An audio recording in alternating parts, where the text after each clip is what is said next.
Patricia Gibson. Thank you, Mr Speaker. So much for Jack Inori. According to the House of Commons Library, the Scottish Block Grant was cut by 4.1% this financial year and is set to be cut by a further 6% in the next financial year.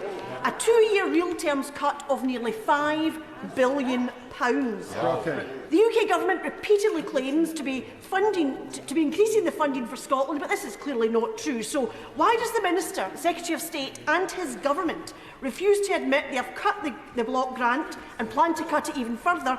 And when will the Secretary of State for Scotland stand up for Scotland? Well, Mr Speaker, this Secretary of State is standing up for Scotland. The £41 billion settlement over 3 years was a record figure. Since devolution began, since the first grant was agreed in 1999, that is the highest figure that we've seen. And I am standing up for Scotland. But I do recognise the Scottish Government have got tough choices to make. Inflation is affecting the whole world, and the Scottish Government will have to make responsible choices, and I don't believe it's responsible just to cut their public services by £1.25 billion.